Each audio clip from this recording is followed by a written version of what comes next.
Well, greetings and salutations, everybody. Welcome to the best damn movie-related show on the planet Earth, the John Campea Show, coming from right here on my YouTube channel. I'm, of course, your host, John Campea, and it is an awesome honor and privilege, as it is every day, to have you, our international friends, gather around as we talk about our favorite things in the world, movies, movie news, TV, streaming, all sorts of good things.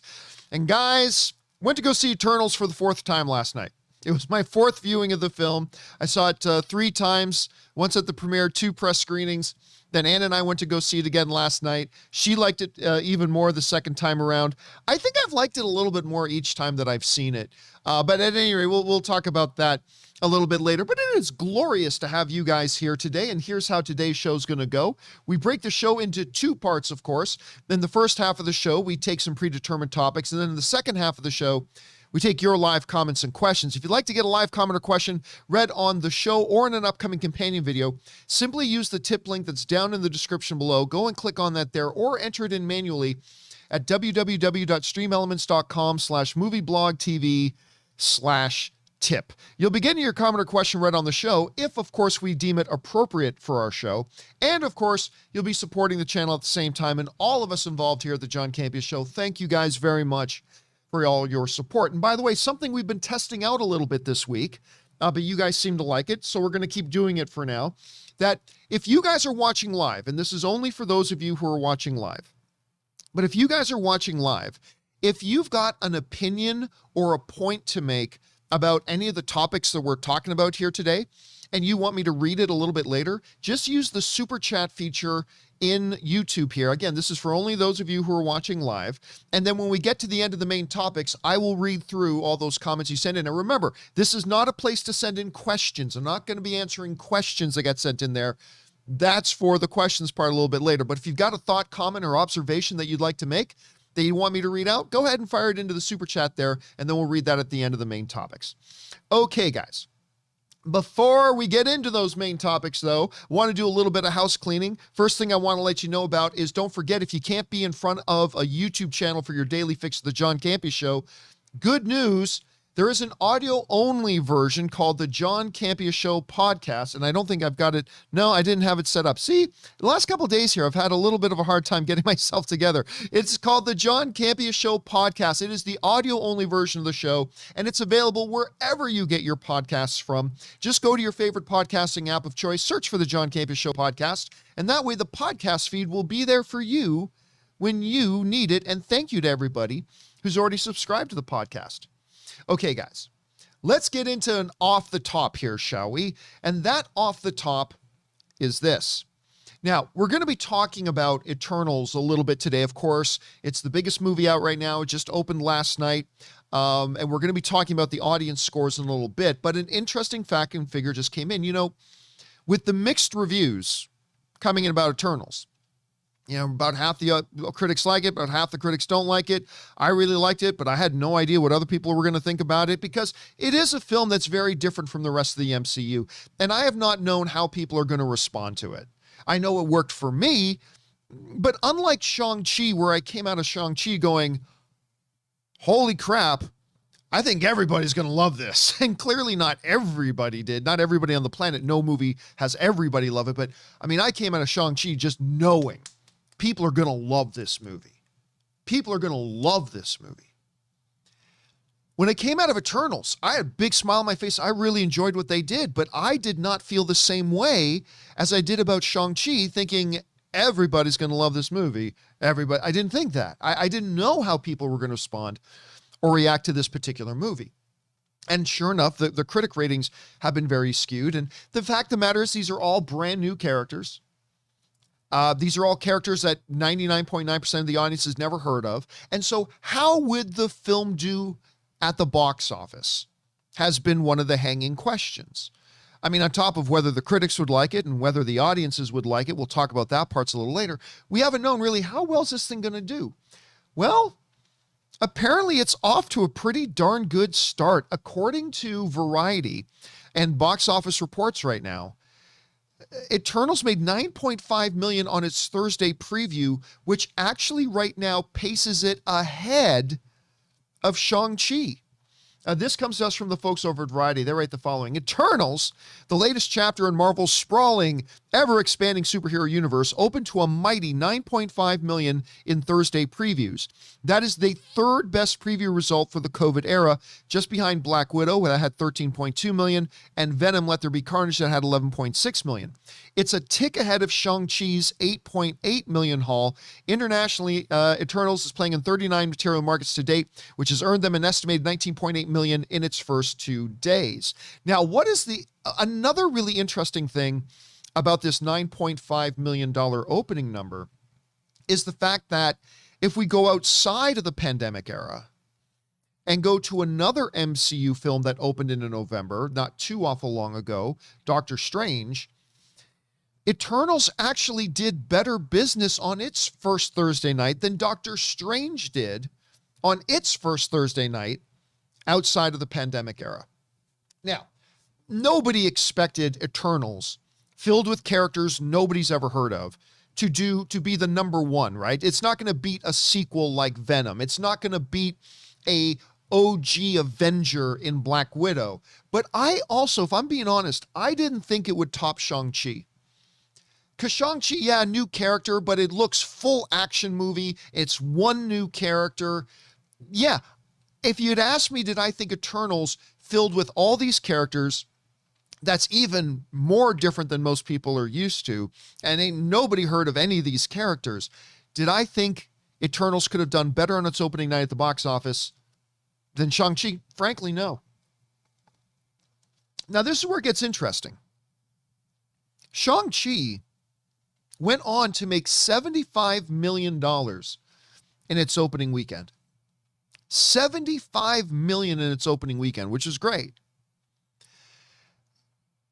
Now, that just because Eternals made more on its opening Thursday night does not necessarily mean it will top Shang-Chi.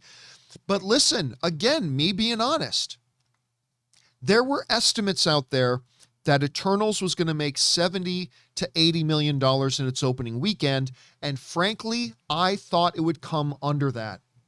I mean, not like $20 million or $30 million, but I honestly thought 70's a chance, yeah, but honestly, I'd looked at those projections and I thought there's just too much going on here. On top of that, the split critic reviews, which I don't think are going to hurt the movie terribly badly, but still it'll have an impact, even if it's small. And I would have guessed, guys, straight up, I would have guessed it would have come under that. With this thing beating out Shang-Chi's opening night numbers, I think now it's pretty safe to say it is going to fall in that $70 to $80 million range. Hell, it might even exceed the $80 million range. Now, I'm not making any predictions right now. But considering Shang-Chi made less than Eternals on opening night, and Shang-Chi went on to make $75 million, is $80 million out of the question? I don't think it's out of the question now. I wouldn't have thought that yesterday. But today seems like it's in question, and that now it's going to be buoyed up a little bit by some positive audience reviews and word of mouth going around, but we'll talk about that a little bit later in the show. So I thought that it was interesting. Anyway, the question is for you guys. What do you think about this? Or are you surprised that the Eternals actually made more money on its opening night than Shang-Chi did? I'm not going to lie to you. I am. Whatever you guys are thinking about this, jump down into the comment section below and leave us your thoughts. All right, guys. With that down, let's get into our main topics here today, shall we? And how do we select our main topics here on the John Campea Show? Well, it's really rather simple. You see, you guys come up with them. Whenever you come across a big topic, issue, or story that you guys feel we need to cover as a main topic on the show, just go anytime 24/7 over to www.thejohncampeashow.com/contact. Once you guys get there, you're going to see a form. Fill it out with your topic or question. It's absolutely free. Hit submit, and then maybe, just maybe, you might see your submission featured as a main topic here on the John Campea Show. With that down, let's get into main topic number one. And our first main topic today gets submitted to us by Bailey C., who writes, "One genre of movies that I absolutely love are musicals. I just love them. One that has been seemingly in development hell for well over a decade has been the critically acclaimed hit Wicked. Now, there seems to be actual movement on this, with Variety reporting that Cynthia Erivo and Ariana Grande have been cast as the two leads, Elphaba and Galinda, respectively. I'm not going to lie, I think this is really solid casting because these two can definitely belt. What are your thoughts? All right, thanks a lot for sending that in, Bailey. And yeah, listen, I'm like you. Listen, I enjoy a good musical. I do. My wife, Anne, she's got season tickets to the Pantages Theater here in Los Angeles. And I've gone with her to several. We've gone to see Hamilton 3 times. Hamilton is not everything in life. Very few things in life actually live up to the hype. Hamilton live lives up to the hype. Go see Hamilton if you ever get a chance. And okay, that's a side note. I went with her to go see Waitress, which was fantastic. I went with her to go see School of Rock, the live musical. Well, I mean, I've gone to a bunch of them. But when I still lived in Canada, I went to things like, well, I've seen Les Mis about 3 times. Les Mis is my all-time favorite stage production. Lion King, Beauty and the Beast on stage. I'm a fan, but I'm not like into it. I don't go to like 5 a year. You know what I'm saying? I don't go to like the stage every year, but my wife has season tickets. One of the shows my wife loves is Wicked. And that had Chenoweth and, what's her name again? Oh, yes. What's her name? Adele Dazeem. And for those of you who know, you know. It starred Chenoweth and Adele Dazeem, of course, and Dina Menzel, which starred in that as well. And it's basically, for those of you who don't know anything about Wicked, it basically is kind of looking at the story of the Wicked Witch of the West and Galinda, the Good Witch, and their origin story. And it looks at the Wicked Witch of the West, makes us look at her a little bit differently. It's a very interesting concept for a show. And it won a whole bunch of awards and all that kind of stuff.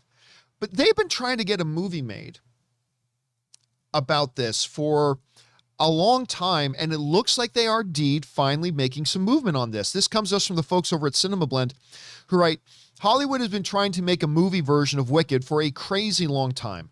The Broadway show premiered back in 2003, and there have been efforts pretty much ever since to bring it to the big screen. And yeah, absolutely, that's true. They've been trying to get this done for a long time, but all attempts have failed.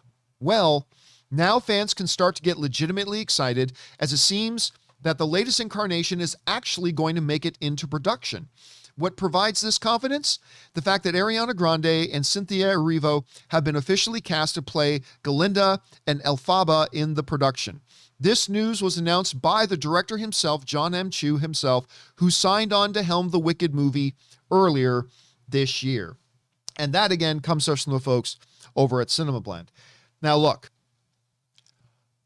first of all, when you're talking about Erivo, you're talking about an Academy Award nominated actress who can sing the hell out of just about anything, right? But she got nominated for Best Actress. I believe it was for Harriet that just recently she got nominated for that for. She's had several other major nominations. She's an acclaimed actress in and of her own right. Now, I do not like the idea, generally speaking.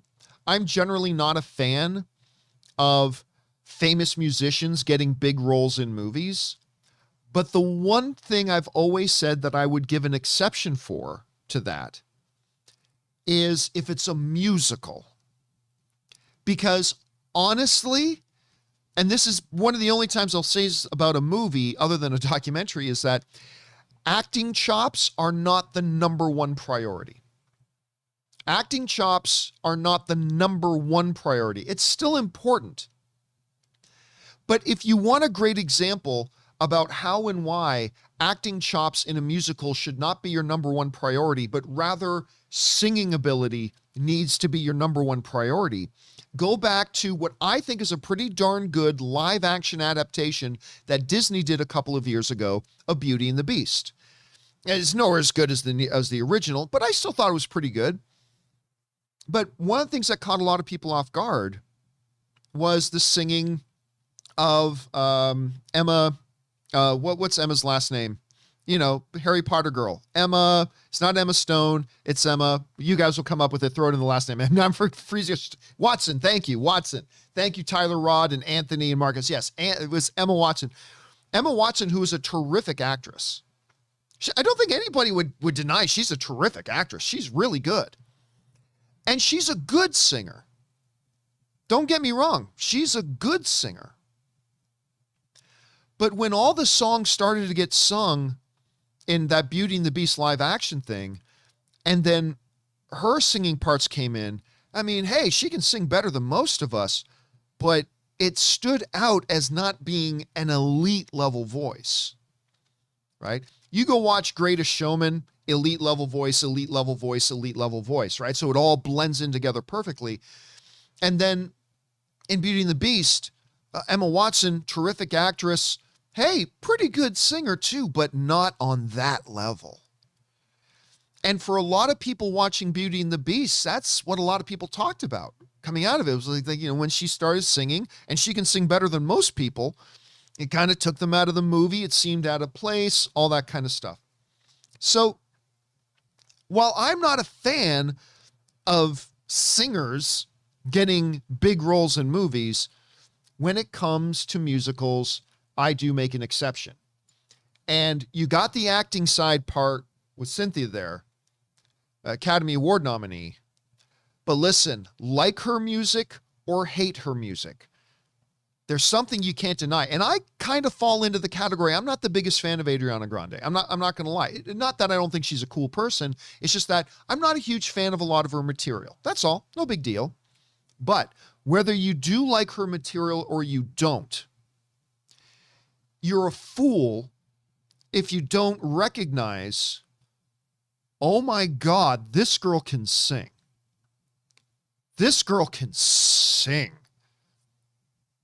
I had a moment with her. I remember I had my big aha moment with Lady Gaga because I just saw her as this pop diva, right? Pop diva, Lady Gaga, whatever. And I can't remember how many, do you guys remember this at the Academy Awards? Do you remember this? My awakening moment, I'll call it, with Lady Gaga was a bunch of years ago at the Academy Awards. And they announced that, Lady Gaga is going to come out and sing Julie Andrews stuff from, I think, what was it, The Sound of Music? I think that was it. She's going to come out and sing, the Julie Andrews stuff. I think it was The Sound of Music. And I'm like, all of us were sitting in the league, because I was having my Oscar viewing party, and all of us are like, oh, this is going to be bad. This is going to be bad. And then Lady Gaga comes out and starts singing, and pardon the swearing and everything, but she came out and started singing and shut us the fuck up. Yeah. We're all just watching this going, I had no idea that lady could sing like that. I mean, it was epic. It was epic. And I remember the first time, because we had heard of Grande before and heard Summer Songs, not really big. And then I saw a live thing with her, and I can't even remember what it was. There was this live thing of her where it was an acoustic set of some sort, and she just grabbed the mic and started belting. And I'm like, I wasn't expecting that. Fully admit. I mean, I'm not a big fan of Grande, but I was not expecting that. So when you're talking about something like Wicked, that is a musical, straight up musical. I don't know if Grande can act or not. Straight up, I have no idea. I don't know anything about her other than the fact that this girl's got pipes. But I really don't know anything about her. So I don't know that she can act. I don't know that she's the worst actress in the world. But in a musical where the number one thing that is going to carry this thing is the singing, that's a pretty good choice. You could do a lot worse than getting somebody like her to come and do that. So I'm looking forward to it. Anyway, question is for you guys. What do you think about the casting for Wicked? And also on top of that, what do you think about the fact that they're finally getting Wicked going? I think it's pretty good news for everybody involved. Whatever you guys' thoughts are, jump on down to the comment section below and let us know your thoughts. Okay, guys.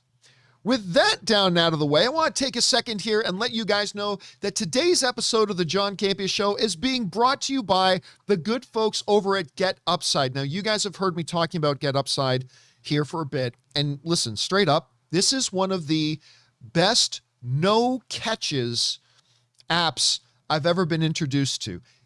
GetUpside is simply this. It's a cashback app. You use the app when you're at the gas station or another type of business or whatever. You check in with it, you use it, and you get cash back deposited into your account. You can get up to 25 cents per liter of gas that you use on your car. And on top of all that, if you go and sign up for GetUpside today, again, there's no catch to it, but if you go and sign up for it today and then use the promo code CAMPEA, that's CAMPEA, you can get up to 50 cents per gallon. Download the app for free and earn up to 50 cents per gallon when you use the code CAMPEA on the cashback app on your first tank. And again, it doesn't just work at gas stations. You'll be surprised when you open up the app and you see just how many places, restaurants, and others that it works. And by the way, you get multiple ways you can get paid out. You can have them deposit the money directly into your account. You can have them deposit it to your PayPal, send it to you via PayPal. If you use Amazon a lot, guess what? They can give you an Amazon e-card or to some other businesses as well. So there's a lot of choices there. So guys, go download GetUpside today. Give it a shot. Use the promo code CAMPEA that helps support our show and enjoy it and have a good time. And we thank GetUpside for participating in our show. All right, guys. With that down, let's now move on to our second main topic today. And our second main topic today gets submitted to us by Uriel H., who writes, Hey, John, in the same way that you're a Star Wars guy, I am very much a Star Wars guy, I'm a Harry Potter guy. I grew up with these movies, and they sort of made me love movies in general. Wondering what you thought about the news that Chris Columbus has said that he wants to direct a Cursed Child movie with the original cast of Daniel Radcliffe, Emma Watson, and Rupert Grint. Do you think Potter fans would be excited for this if it were to happen? All right, thanks a lot for sending that in, Uriel. And yeah, look, I am not a Potterhead. Okay, just say that straight up. I'm not a Potterhead, but I do enjoy the Harry Potter movies. I like them. Like, I don't lose my mind for them. I've never read any of the books, but I've watched all the movies. And with the exception of one, which ironically I think is most people's favorite Harry Potter movie, which is the third one. I think that's The Prisoner of Azkaban. That's the only one I don't like. And I know that's weird because for a lot of Harry Potter fans, that's like their number one Harry Potter movie. For me, it's the one I didn't quite like that one. At any rate. But I like all the rest of them, especially the last couple. Especially as you get into the last two and things like that. I really enjoyed it. Now, they have tried to carry on the Harry Potter franchise because it's a money printing machine. The Harry Potter franchise just prints money. Money, money, money. All the time. That's all they did. They printed money. So they try to keep it going with Fantastic Beasts and Where to Find Them. Now, look, I'll tell you what. I like the Fantastic Beasts movies. I actually particularly like the second one. I thought the second one was quite good. And although his name is a hot potato these days, I thought Johnny Depp was really good in it as Grindelwald. I thought he was quite good in it. And I liked the movie overall. And it's funny because I know a lot of Harry Potter fans didn't even like that movie, but I did. I liked it. Not as good as the Harry Potter movies per se, but I thought they've been pretty good. But they haven't recaptured the imagination or magic or the imagination of the fans the way the original Harry Potter films did, right? You know, the fans have been wanting to see the original cast come back. At least a lot of the fans have been wanting to see the original cast come back and all that kind of stuff. Cursed Child is a book I never read, but they did translate it into a stage show. It won several Tony Awards. I only found that out yesterday. I didn't know that thing actually won some awards. But I know my wife, who is a major Harry Potter fan. My wife is a major Harry Potter fan. She wasn't so big on Cursed Child herself. But still, there had been some whispers about maybe making a movie out of it. And guess who else wants to do that? The director of the original Harry Potter movie. This comes to us from IndieWire. Of course, this is Columbus who's speaking. He says, I would love to direct The Cursed Child. It's a great play, and the kids are actually the right age to play those roles now. It's a small fantasy of mine, Columbus said. Radcliffe is 32, Grint is 33, and Watson is 31. God, okay, under the category, if you want to feel old today, all the Harry Potter kids are in their 30s. Let that sink in for a second. Sit down, gather yourself, take a shot of whiskey if you must, but let that sink in. All the Harry Potter kids are now in their 30s.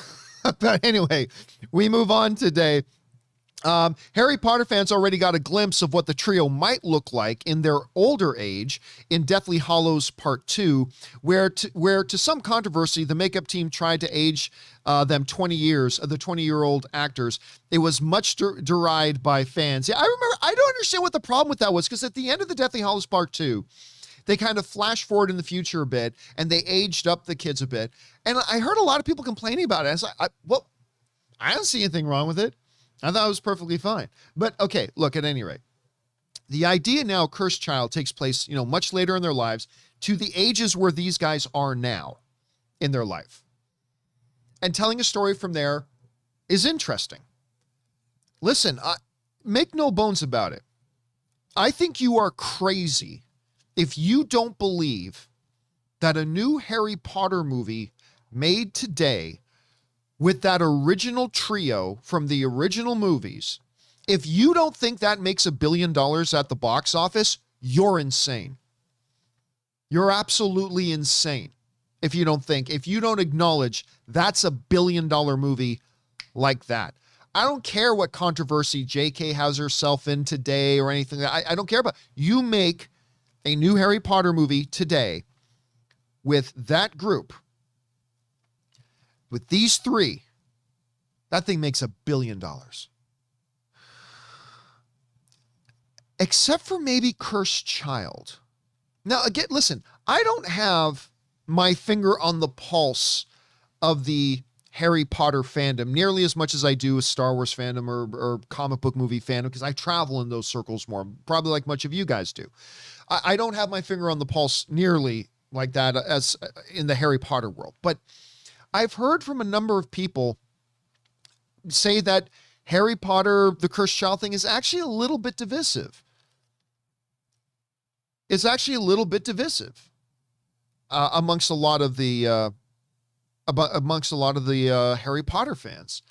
And so if you were going to do one, and by the way, I am fully open to any of you guys who are more hardcore Potterheads. If you think otherwise, please do let me know. But my impression right now, as a novice in Harry Potterdom, is that I don't know how excited people would be with The Cursed Child. Like, it almost feels like they should just do an original story with the original three actors. But I don't know. But we'll see. Question is for you guys. What do you think of this? That the original Harry Potter director wants to make this movie with the original three cast. And let's be honest, the original three casts, while they're all doing pretty well, like it's like none of them are kind of like burning up in their careers right now. Maybe they'd be open to coming back to the Harry Potter world once again. I know a lot of audiences go back.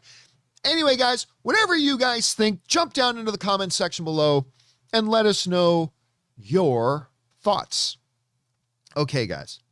With that down, let's move on to main topic number 3.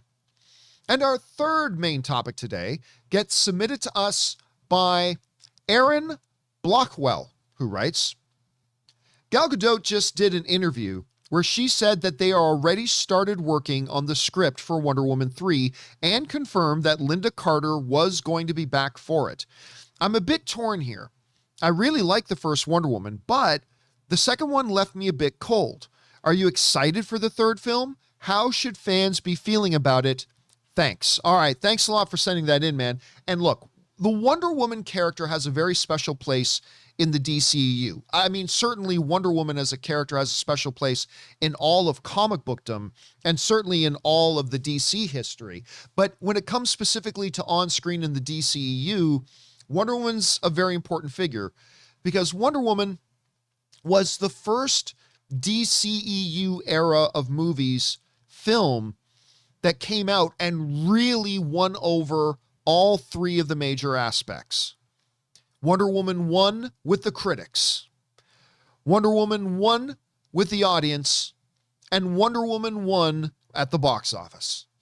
And up until that point, all the DC films had struggled with usually 2 out of the 3, sometimes all 3 out of the 3. Wonder Woman was that film for the DCU that came out of nowhere and, got the hat trick. Audience, critics, box office, won them all over. Did well with all 3. So it's understandable that we were all very excited to see Wonder Woman 2, or as it became known, Wonder Woman 1984. And while Wonder Woman 1984, I do not believe is the hot steaming pile of garbage that some people make it out to be,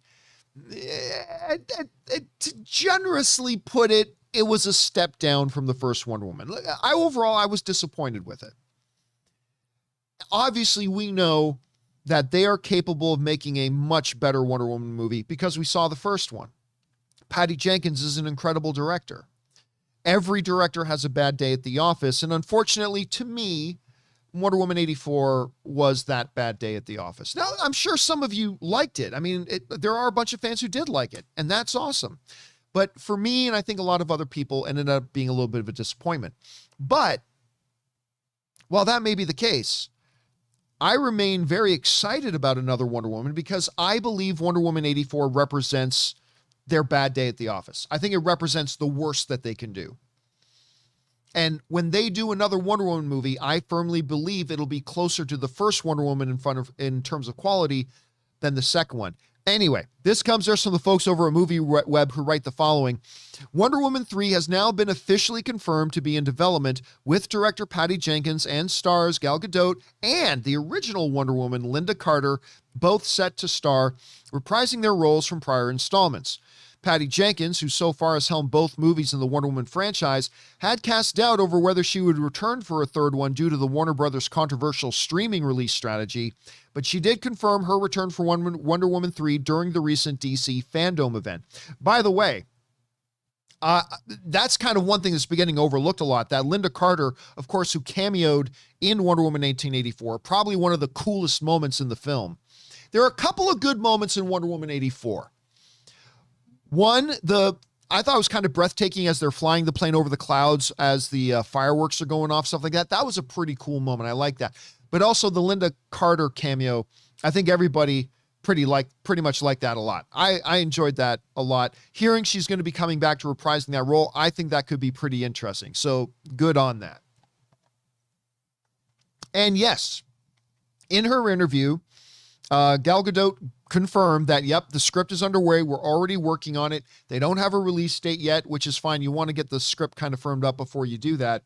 So they're moving forward. But that brings up the question that they were asking in their email, that Aaron was asking. Look at that last line. How should we fans be feeling about this? That they are doing a third. How should we feel?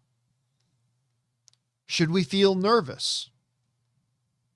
Should we feel apprehensive? Should we feel optimistic? And should we feel excited? That's a big question. That's the one we're going into right now. And every film fan is going to have their own answer to this, but it all depends on which film do you give more weight to, the first Wonder Woman or the second Wonder Woman? And do you think the DNA is there to create a quality third movie? How should fans feel about it? That's not my place to say. That's for each individual fan to give their opinion on about how they think about it and what their opinions are and all that kind of stuff. Obviously, there are things about this that I find pretty exciting. Obviously Linda Carter returning, I think that's pretty cool, but that's only a novelty. Linda Carter being there is not going to make a bad movie a good movie. It's still got to be a good movie if we're going to be excited about that. So there's that. All I can tell you is how I feel myself. And as for me, to get biblical, as for me in my house, we will be excited about Wonder Woman 3. And I'll tell you why. I think what Patty Jenkins has done, and this is the most important part, have you made an interesting character that everything else is centered around? And I think this iteration of Wonder Woman is an interesting character. And if you are starting with an interesting character in your iteration, then you're two steps ahead right now. Again, and I say this as somebody who's not a big fan of Wonder Woman 84, but I do think there is enough there, even when you look at 84, to be optimistic about a third film. And I'm going to go out on a limb right now. I am going to go out on a limb and make a prediction based on nothing, fully pulling this completely out of my white yet beautiful ass, which is this. Wonder Woman 3 is going to be the best of the three. I think Wonder Woman 3 is going to be the best of the three.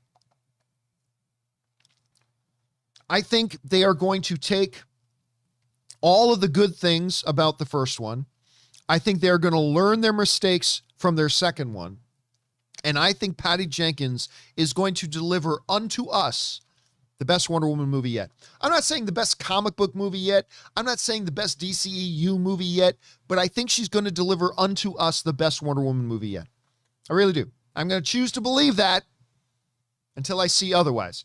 So that's my thoughts on that. Anyway, guys, question is for you. What do you think about this? You know, we know everything's firmed up, confirmed. They're now working on the story. Linda Carter's involvement. It's coming. How should we feel about Wonder Woman 3? I'm feeling one way. Do you feel the same? Do you feel completely opposite? Maybe you're somewhere in the middle. Wherever you are right now, jump on down into the comment section below and let us know your thoughts. All right, guys. With that down, let's now move on to main topic number 4, shall we? And our fourth main topic today gets submitted to us by Tyler Hoffman, who writes, "Hey, John, the moment we've all been waiting for is here. As of writing this message, Eternals has an audience score of 86% on Rotten Tomatoes. I was expecting somewhere in the 70s, but 86 is great. I'm still a little skeptical, but I got my tickets for Saturday as I'm doing a doubleheader seeing both Last Night in Soho, which I'm going to go out and see today, and Eternals. Did you hear any reactions from the audience last night? Thanks, and keep up the great work." All right, Tyler, thanks a lot for saying that in, man. And yeah, listen, Eternals. It's been the talk of the last couple of weeks.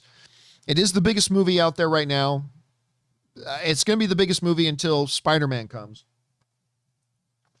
And we've been saying for a while, look, I have no idea what the audience's reaction to this is going to be. I've said I will not be surprised at all if the audience scores for Eternals is 90%. I won't be surprised. But I also won't be surprised if it's like 60, because it is such a different MCU movie. We've talked about that a lot. It is so different for an MCU movie. It does not feel like an MCU movie. You know, every MCU movie is unique. Civil War is very different from Ant-Man. Ant-Man is very different from Doctor Strange. Doctor Strange is very different from Thor Ragnarok, and so on and so forth. But at their core, they have that MCU DNA. And Eternals just doesn't. It's a completely different thing. Now, one of the things I said when I came out of Eternals for the first time was that it's not an MCU movie, it's a Chloe Zhao movie. And that's the impression and the feeling that I had of it. And so as we've watched the critic ratings, number one, come out pretty mixed and then drop and drop and drop, we've got a completely split critic base. You know, half the critics like it, half the critics don't. So there's no consensus amongst the critics how they feel about it. It's completely divided. But we've been saying this whole time, I am very curious to see how the audience scores are going to be, because I really did not know Again, as I said off the top of the show, with Shang-Chi, I came out and I knew, like I knew audiences are going to love Shang-Chi. Y'all are going to love Shang-Chi. Not everybody in the world will. No film does, but with Eternals, I just did not know. No confusion. Now, look, it's not like I came out knowing people were going to hate it. You know, we've all come out of movies and, oh my God, people are going to hate this movie. I didn't feel that for Eternals, not at all. It's just that I was totally confused and I did not know where it was going to go. And now we know. Eternals is sitting at an 86% on Rotten Tomatoes with the audience scores. This comes to us from Comic Book Movie, who writes, Eternals is now on general release following last night's preview screenings, which means the audience rating has opened up on Rotten Tomatoes. We figured fans would be far more responsive to Chloe Zhao's superhero epic than the majority of critics, and that certainly appears to be the case. With over 500, and by the way, as of right now, it's over 1,000 verified verdicts counted, Eternals currently boasts an audience score of 86%, which is in stark contrast to the 51% of critics, by the way, now 49, at least last time I checked, it's now 49% of critics who gave the movie a fresh rating. And that to us, again, comes to us from Comic Book Movie. All right. So where does this leave us on this? Well, it's interesting. It's interesting because that 86 means when you take the 26, 27 MCU movies, Eternals is actually in the top part of critical responses for MCU movies up until this point. It's actually up in the top half. So let's take a second, just for interest's sake, and jump on over to the Campea classroom, shall we? And let's take a look at the top MCU audience score. Now, I know it says 10. We're actually going to say 12. So why does it say 10? I don't know, because the world is unfair. All right. When we're looking at Eternals, Eternals is now the 12th out of the 26 plus movies, is now the 12th largest. 12th largest. Let me do this number up again. I'm going to go 12. There we go. 12. Eternals. There we go. Eternals is at number 12 with 86%. What are the other ones? Well, at number 11, we've got Spider-Man, Some Coming. How's that? Some Coming. Spider-Man, my spidey senses tingling, someone's coming. Oh, I'll let you interpret that however you want to interpret it at home. That's an odd little typo. Spider-Man, some's coming. All right, Spider-Man's Homecoming has an 87% at number 11. As we go into number 10, we've got Captain America Civil War at 89%. That's the number 10 one. At number 9, we've got Avengers Endgame. Endgame, which is sitting at, what is it? It's a 90% for Avengers Endgame. All right.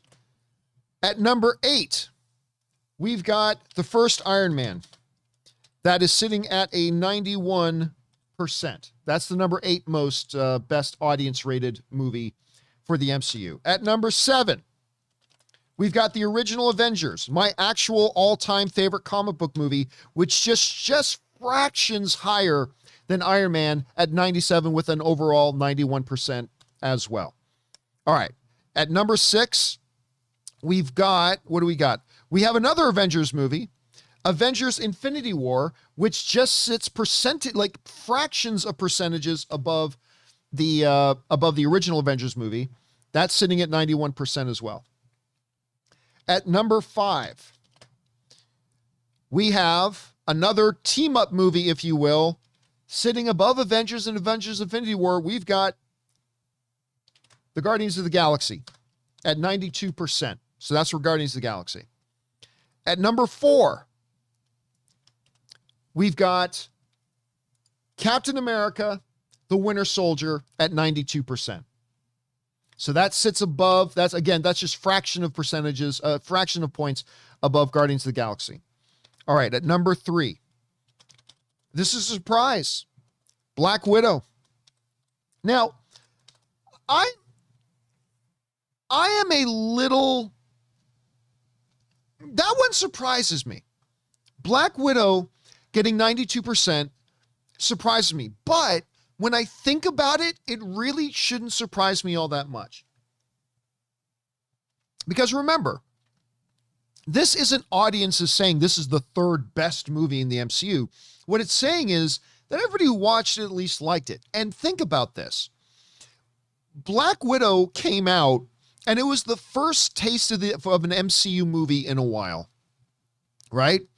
We had been, thanks to the pandemic, through a long drought of getting an MCU movie. It had been a long time. Black Widow is one of the OG Avengers. She's a beloved character in this universe. And listen, while I have my problems with Black Widow, and I do, I have some significant issues with that movie. Overall, I still liked it. It was an enjoyable film. I thought the characters were great. The inner dynamics, the family stuff, I thought was all great. It's an enjoyable movie to watch. So I was a little bit surprised at first to see Black Widow at number 3. But the more I think about it, you know, considering when it came out after the big long drought, I think audiences were just like, yes, an MCU movie again. I mean, I think that might have something to do with it. I'm not going to make excuses for why people liked or disliked something, but that just kind of seems like it makes sense to me. Anyway, so that's number 3. At number 2, anybody in the live chat want to throw in a guess what number 2 is? I'll give you a second to see if there's any big guesses here. No guesses? Some people saying Thor 2, Thor Ragnarok, Black Panther, Shang-Chi, Iron Man 2. Here we go. Here's what it is. The number 2 highest audience rated movie in the MCU is Spider-Man Far From Home with 95%. Spider-Man Far From Home at 95% is the number 2. Again, there's so much in that movie just to like. Doesn't have to be your favorite MCU movie, but that is a very likable movie. It's hard to like come out of that movie and go, I hated that. You know what I mean? Not a top 3 MCU film, not a top 5 MCU film, but I mean, everything is enjoyable about that thing. All right. That moves us on to number 1. The number 1 audience film in the MCU is, drum roll, here we go. People are throwing in their guesses. A lot of people are saying Endgame. A lot of people are saying Black Panther. A lot of people saying Black Panther. Some people saying Ragnarok. Here it is. Here it comes. Are you ready? Why is my voice getting higher? Shang-Chi, ladies and gentlemen. Shang-Chi is the number 1 audience rated film in the MCU at 98%. 98% of the verified audience that saw the movie liked Shang-Chi at 98%. By the way, look at this. They're 12th. Guys, wrap your heads around this. The MCU's 12th highest audience rated movie is 86%. That's just stupid. That's just dumb. That they have their 12th highest audience rated film is 86%. There are film franchises that would kill to have one movie that has an audience rating of 86%. But that's what they do. The MCU movies just play well with audiences. They just do. Anyway, so there's that. And I love seeing Shang-Chi. Shang-Chi's not my number 1 favorite MCU film, by the way. Avengers is. It's not even my second or third favorite MCU movie. It's in my top 5, but God, I love that movie, man. You know me. I saw it 7 times in theaters, so you know I'm really big on it. But so here it is. The question then becomes, why is it? Because this represents a 36-37% difference between the critics and the audiences when it comes to Eternals. And frankly, I'm not surprised, because there are things about this movie, like there's some mythology issues with it. There's definitely a villain issue with this movie. There are things with it that, you know, if I came out, this is why I said, if the audience score in this movie is like around 60%, I won't be surprised, because there are things in there that if they stand out to you more than they did to me, is going to make a lot of people not like the movie. If it's those elements stand out more to you, or have more of an impact to you than they did on me personally. The positive aspects of the film have a bigger impact on me, and that's why I enjoyed it so much. That's why I've seen it 4 times in theaters so far. But I could totally see it not working for a lot of people. And I think those types of elements are the kinds of elements that critics even look for a little bit more. And again, it's not all critics. It's only about half of them. Like, these are splits. Like, it's erroneous to say the critics didn't like this movie. No, about half of them did, and about half of them didn't. But I've been seeing this really stupid narrative going around. All right? Because I just saw somebody write this in the live chat a second ago too, and I'm not going to call them out. But there's this really dumb narrative going around. Now that you brought it up, that, oh, critics and audiences are never this, like, the critics and the audiences are always way far apart. The critics are out of touch, whatever. And okay, guys, that's just stupid. That's just stupid. Like, for an example, let's look at what the one I just mentioned, right? I'm just going to pull these out of my ass. Let's see, it's Shang-Chi.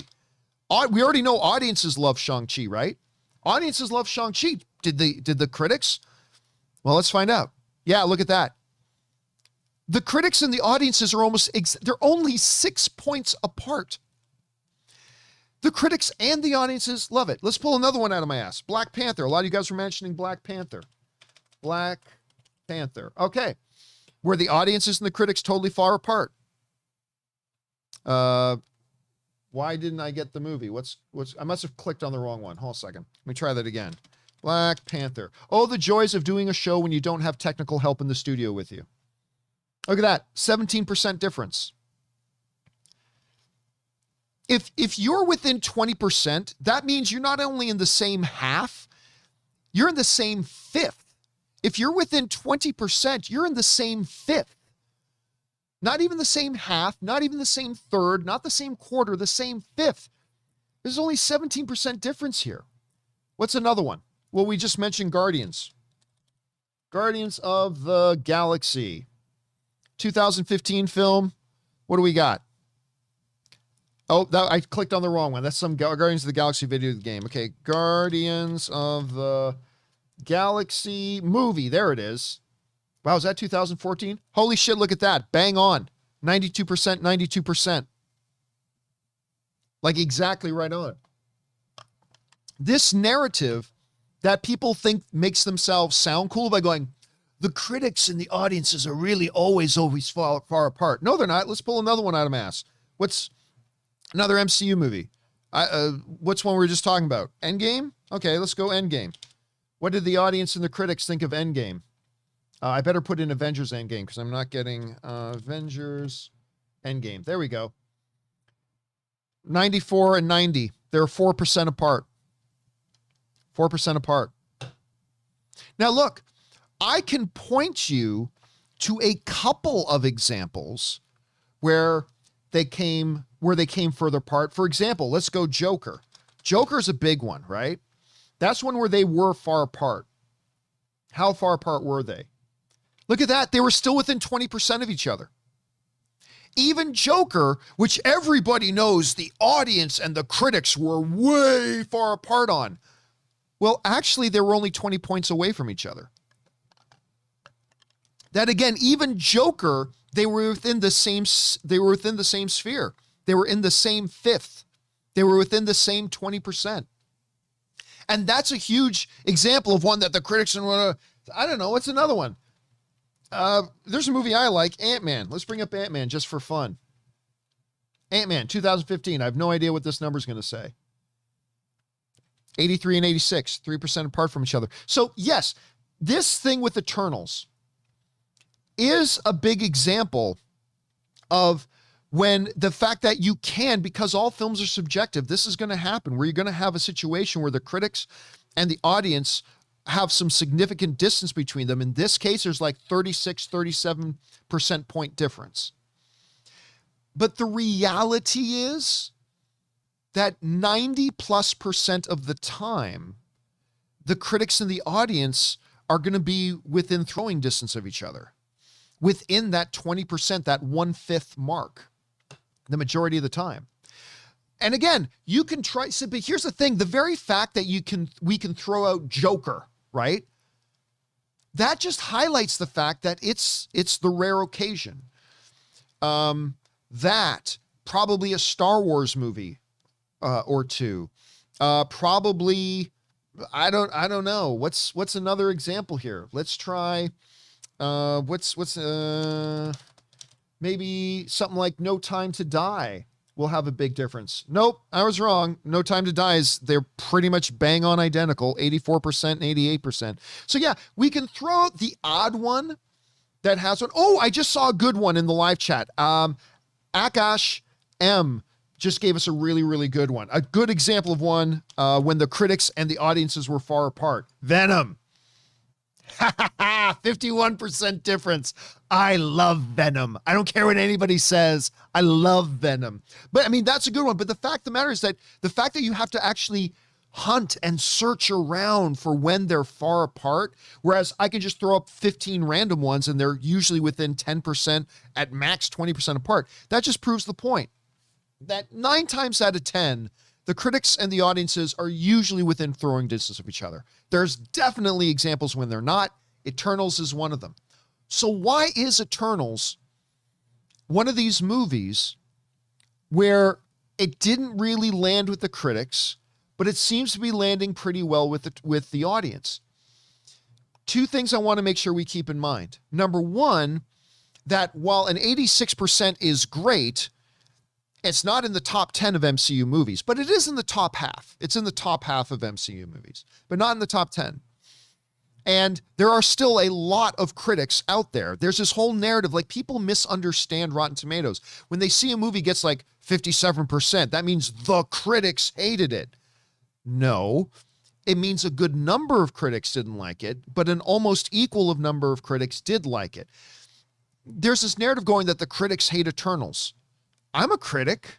I don't hate Eternals. I've seen it 4 damn times. I know a number of other critics who really like the film. I also know a bunch of them who don't. But you got to keep that in mind. But what is that thing? What is the thing, if you could point to a magic bullet that suggests why one group, the critics, in this situation had a 36 or 37% differential between their rating of a film and the audience's rating of the film? I honestly can't point to it. I'm not surprised that the critic rating is where it is, and I wouldn't have been as surprised if the audience rating was the same. I wouldn't have been surprised. I'm also not surprised that it's as high as it is. So, yeah, that's an interesting thing to look at, man. It's an interesting thing to look at. But I am thrilled. As an audience member myself, I am thrilled that it seems like audiences are really responding to Eternals. It's a very different kind of MCU movie. It has its weaknesses. It's not, in my opinion, it's not a top 10 MCU film, but it's another solid outing, and I thought a very different one, and I quite enjoyed it. And I seem to enjoy it a little bit more every time I do see it. Anyway, guys, the question is for you. What do you think about the fact that the audience seems to really like Eternals? It's holding an 86% right now. How are you guys feeling about it? Have you had a chance to see the movie yet? Do you agree? Do you disagree?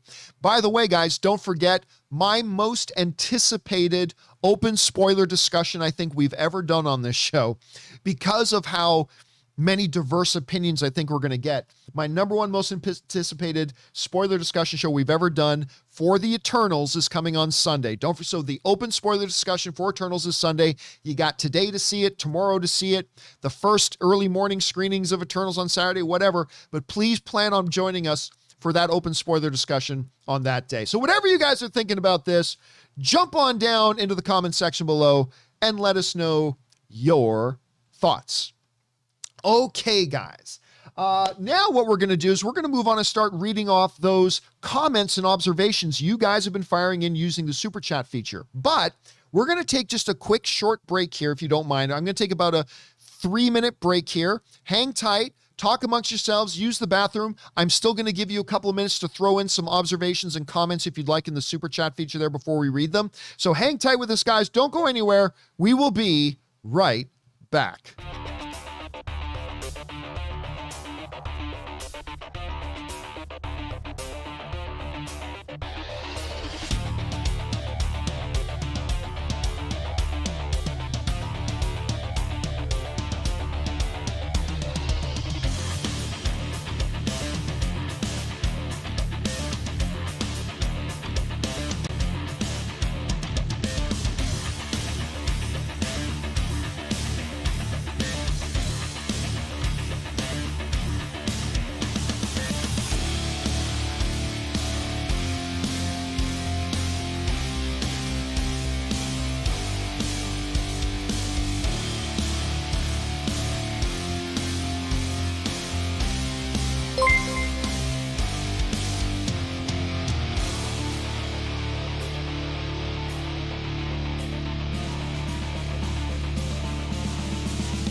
All right, guys, and we are back. Thank you so much for your patience and indulgence. You know what? I'm going to be straight up and tell you guys what happened. Here's what happened. So, straight up, what happened was, you guys know that I am a proud owner of a Toyota CHR. I love my Toyota CHR, actually. I love it very much. But Anne's been driving a 2009 Honda Civic, and it's got 200,000 miles on it. And it's starting to feel like it might be starting to run out of life. So I bought Anne, she's been wanting an electric car. I bought Anne a Tesla yesterday, bought a Tesla Model Y. And today she had some electricians over looking to install an external charger for the Tesla that we could plug into it, right? And they were asking her some questions to get a quote, and she needed that she didn't know the answers to those particular questions, so she needed me to come out there quick. So she was like, take a break on your show and come out and help me with this. So I had to take a break. So my apologies, guys. I apologize for that. It was, yeah, we got kind of sidetracked there. But anyway, let's get on now over to you guys who've been firing in your observations and comments for this using the super chat feature. So I'm just going to find out where it starts here, and it starts right about... Where did we start? We started right here. Okay, let's get over to that right now. We're going to start things off here with Elliot Wizard send in. Did see the movie again. Love it so much. Icarus is the best of the best for me. I did love Icarus. I thought he was really... Richard Madden was very, very good in the film. Joseph Michael writes, hopefully Eternals doesn't get any Razzie nominations. I don't think it will. I mean, listen, frankly, the critic rating isn't low enough to put it in Razzie range, and the audience rating is way too high for that. So I don't think you're going to see any Razzie nominations for Eternals. Spencer Nielsen writes, now we know why you get so cranky when Anne is out of town. You can't see all the movies you want to see together. I mean, that's part of it. It's like, not only can I not go to see the movies I want to go see because I got to see them with Anne, but also there's some TV shows I can't keep caught up on because I can't watch the next episode without Anne there, or else she would get mad at me. I don't blame her for that because I would get mad if she watched them without me too. All right, MPE writes, Eternal is up to its name as the movie goes on forever. I really like the movie. That's a good comment, man. That's good. As a matter of fact, we had some friends of ours that couldn't get tickets to our screening of it last night because it was sold out. So they ended up going to like a 9:30 screening. That's a long movie to start at 9:30. That's a long movie. It's a long running film. All right. Rafael Castillo writes, Legal Eagle lawyer / YouTuber who is very level-headed, has a very good video on the legal ramifications of the Rush shooting. Highly recommended. I watch a number of his videos. I have a legal background, so I'm always kind of interested. I've watched a number of his videos. I haven't seen that one yet, but I will have to check it out. All right, thanks for that, Raphael. LJ writes, love Eternals, second watch today again. I'm at 4. I will probably see it a 5th. I'm not going to see it 7 times in theaters like I did for Shang-Chi, but I'll probably see it a 5th. Let's see. Chris Leonardo writes, love your show, John. Thank you so much. Appreciate the honest opinions. Keep up the great work. Oh, thank you, Chris. I appreciate that very much, man. And holy crap, I just noticed you'd tipped in like $25 with that. Thank you, dude. It's always nice when somebody wants to write in just to say something encouraging. So I appreciate that. You just put a smile on my face, dude. All right, Taki75 writes, I saw Eternals yesterday and I liked it. No problem with the narrative, like the characters and their moral dilemmas. Look great, solid 7 out of 10 for me. Yeah, I'm right with you on that. I mean, I don't give scores to movies, but if I did, I think it would be right around there. Again, I've talked a lot about what I think are the weaknesses of the film, but I love when movies put the heroes in ethical dilemmas. And I love the fact that, without giving spoilers away, that Eternals presents our heroes with a major ethical dilemma. And different Eternals have different points of view, and I like that a lot. Anyway, Ron H. writes, UFC 268 this weekend, John. Oh, that's what I'm doing all day tomorrow. Tomorrow for me is all about UFC 268. Who you got? I'm rooting for the Whitman fighters, Usman, Rose, Gaethje. Okay, definitely Usman wins. Definitely Gaethje wins. I mean, I think they're going to be good fights, and I think they're going to be relatively close fights, but I definitely have Usman winning, definitely have Gaethje. Rose has a fight. Now, Rose, I'm not going to say she got lucky. She landed a great head strike, a great leg kick. She landed a great kick to her head and got the win. I thought it was a clean win, but she's fighting a beast. Wei is a beast, and that's going to be close. I don't know how to call that Rose fight. It's going to be close. All right, next up, Amin writes, what percentage of fans do you think are just giving positive reviews for Eternals just because they don't want to say they agree with the critics? I feel it might be a good chunk, unfortunately. No, I think that's making up bullshit, honestly, Amin. That's just making up bullshit. That's coming up with excuses why somebody else does something that you don't agree, or that you try to come up with a reason. Listen, nothing drives me more crazy when we fans, and I say we fans because we've all done it. We've all done it.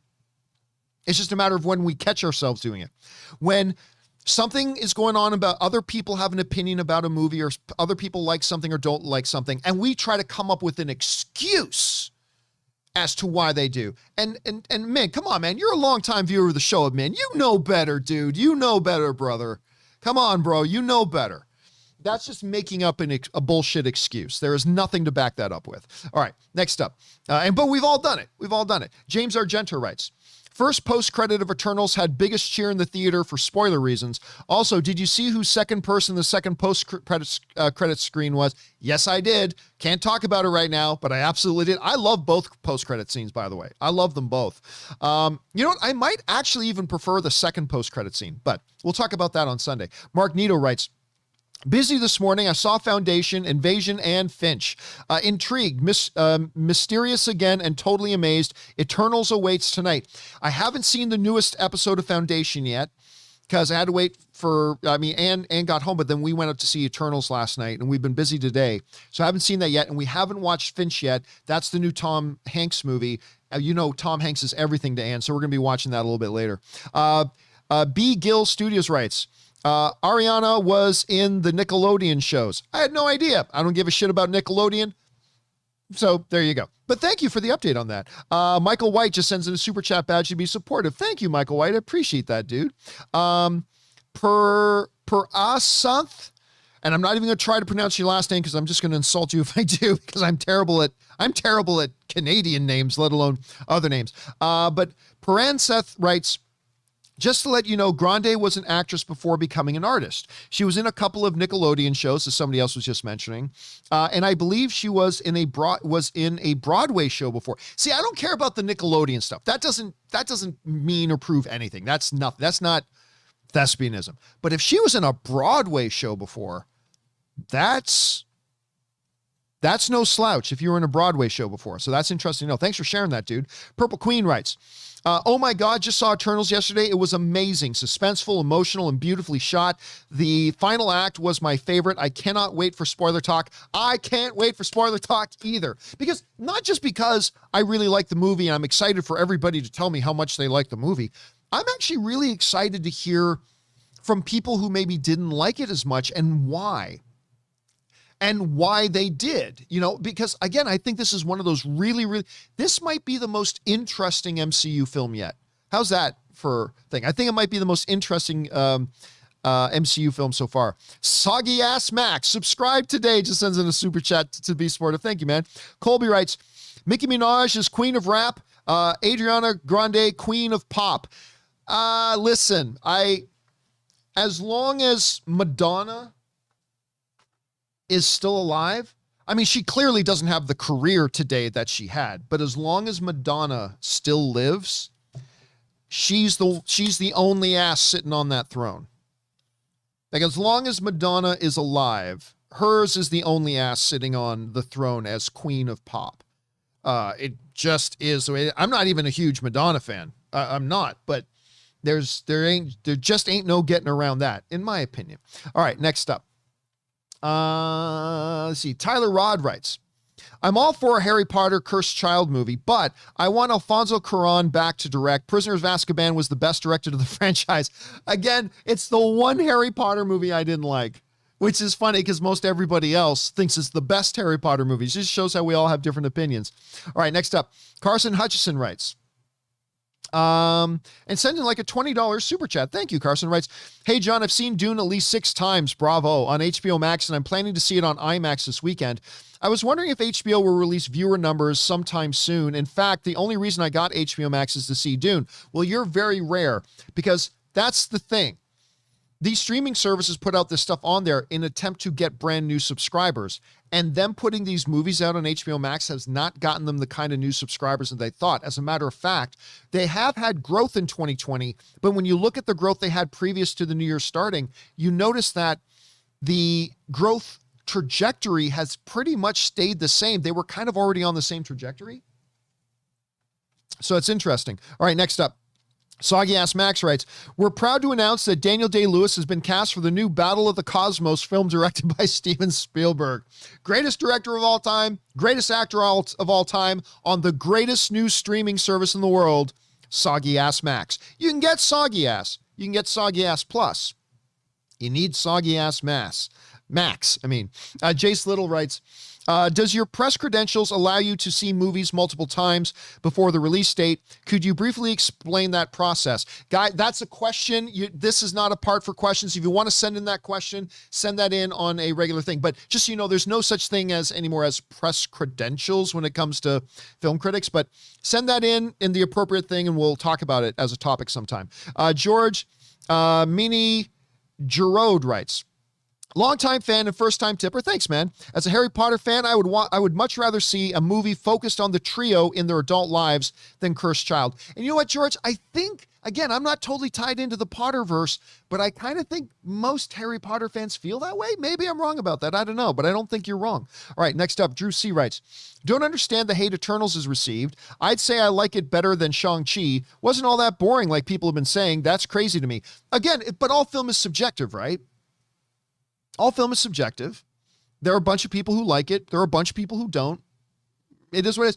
I personally can understand why some people have bigger issues with the film because I recognize the issues.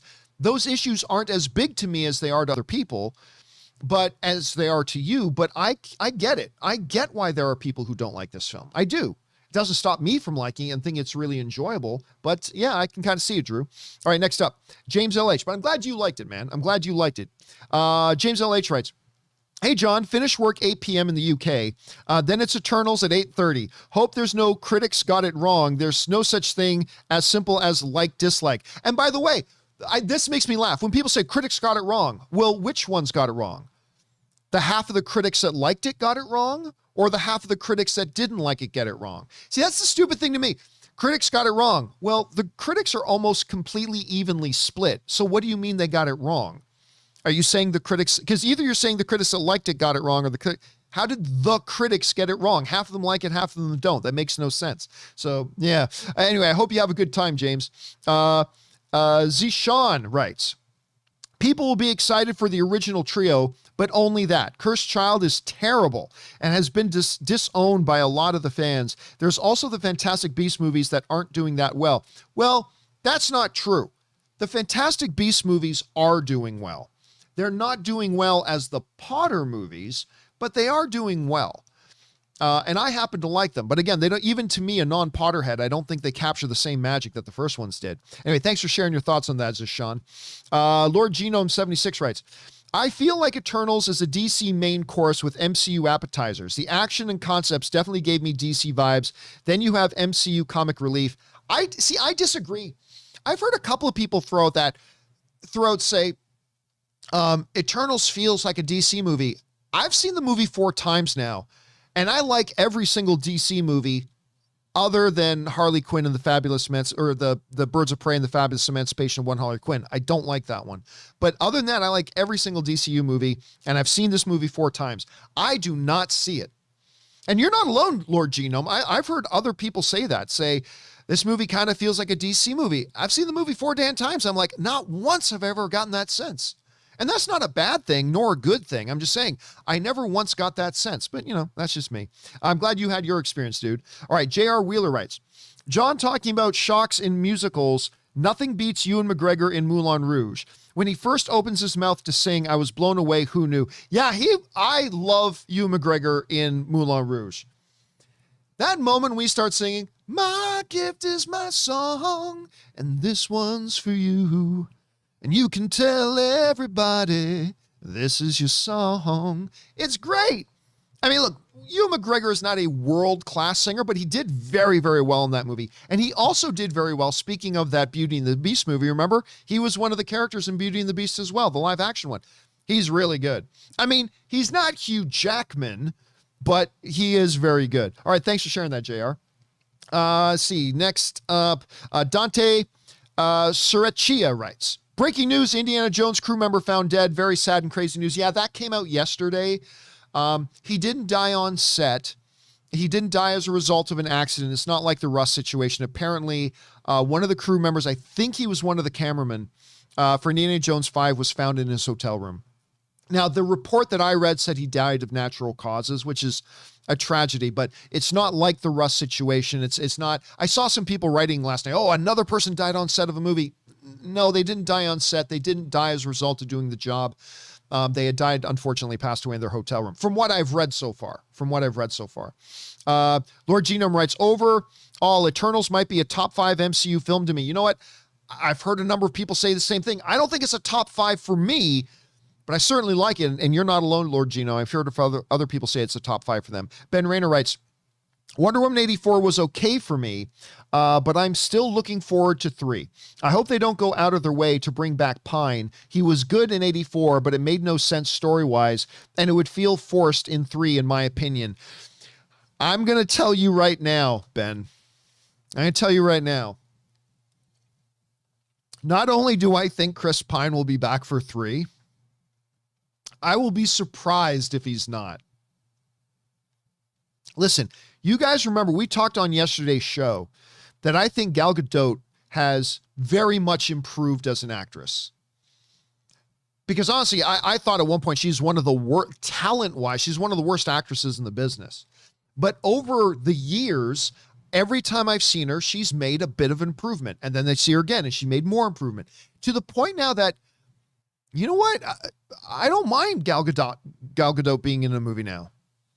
She's kind of following the same path for me as I always freeze on Magic Mike Boy, Channing Tatum.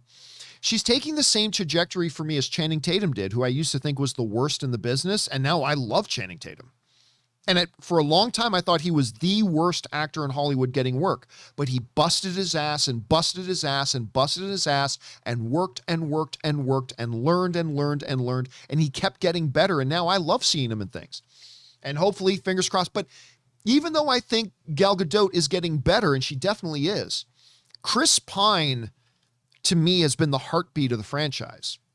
He's done the majority of the carrying the weight of the movie with his performance and the chemistry he creates between him and Gal.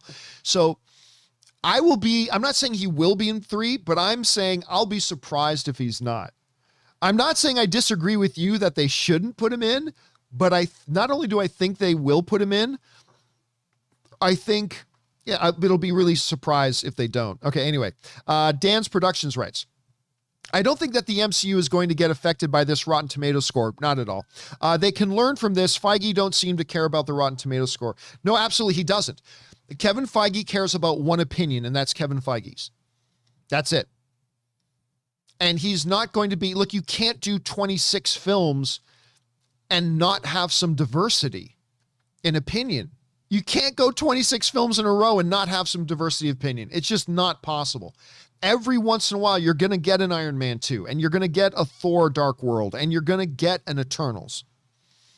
But when you're 23-3, and I personally count Eternals as a win. So if you're 24-2, you don't let the odd road bump throw you off your plans. All right. Double B Studios writes, Marvel hyped this movie, Kevin Feige included, and maybe the critics went in thinking the movie was Oscar worthy. Hey, listen, anticipation definitely affects our overall experience of a movie. Whether it's low expectation or super high expectation, whatever expectation levels we go into a movie with, there's no denying it does affect to some degree the experience that we have.